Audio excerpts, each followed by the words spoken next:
Bugun Farg'onada bolalarning zaharlanishi bilan bog'liq holatlar yuzasidan jurnalistik surishtiruv o'tkazildi. Fergana media jamoasi mazkur voqeaga oydinlik kiritish maqsadida Farg'ona viloyati yuqumli kasalliklar shifoxonasida hamda Garden Catering mas'uliyati cheklangan jamiyatida bo'lib vaziyatni o'rgandi. Shifoxonada zaharlangan bolalarning holati, ularga ko'rsatilayotgan tibbiy yordam va mutaxassislar xulosalari yuzasidan ma'lumotlar olindi. Shuningdek, Garden Catering mas'ullari bilan suhbat o'tkazilib, ovqat tayyorlash va yetkazib berish jarayonlari, sanitariya talablariga rioya etilishi borasida izohlar olindi. Otingiz nima? Azizaxon, qaysi bog'chaga borasiz? 61-bog'chagami? Qaytingiz og'riyapti?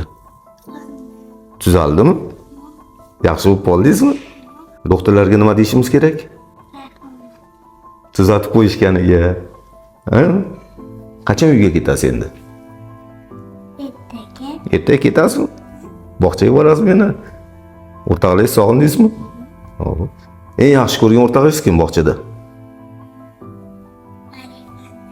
Arifa Nurmi? Arifa Nurga salom aytingchi. Qo'lingizni bunday qilib, Arifa ertaga boraman deng. Ayting. Ertaga boraman.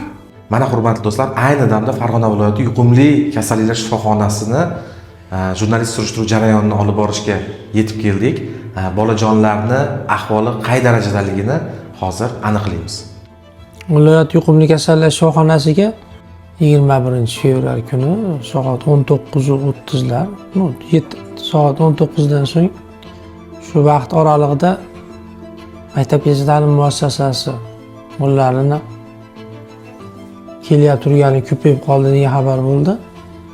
Men zudlik bilan kelib bemorlarni qabul qilishga viloyat sog'liqni saqlash boshqarmasini rahbariga aytdim, shahar SIS boshlig'iga, qolgan mutasaddi rahbarlar bilan birgalikda shtab tashkil qilinib, zudlik bilan vrachlar, hamshiralar, qo'shimcha kuchlar tashkil qilindi, joylar tashkil qilingan. Endi joylarimiz bo'sh. Hozir 21, 22, 23 kunlari shifoxonaga 52 nafar bemor yotqizilib, ularni kelgandagi o'sha tana harorati, ko'ngillanishi, ichini buzilish holatlari bo'lgan. Sog'liqni saqlash vazirligini davolash standartlari bo'yicha davo muolajalari boshlandi. Mana bugunga kelib vaziyat stabil. Shifoxonada o'sha yotgan bemorlarda barchasidan hozir vipska qilishimiz natijasida 27 nafar bemor qoldi. Bular ham umumiy ahvoli yengil, nisbatan qoniqarli.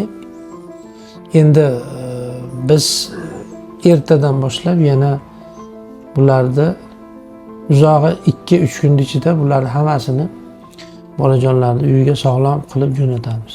Assalomu alaykum, Shuhratjon Esanovman. Oxirgi marta o'sha siz tomonidan qachon tekshirilgan sizlarning faoliyatlaring? O'zi tartib qoidasi bo'yicha 6 oyda bir, 3 oyda bir tekshirish kerakmi? Majburiyati bormi? Butun jamoani to'plab turib, u yerda qanaqangi ketma-ketlikda idishlar yuvilishi, qanaqangi ketma-ketlikda ovqatlar tayyorlanishi, hammasi to'g'risida umumiy yig'ilishlar bo'lgan u yerda.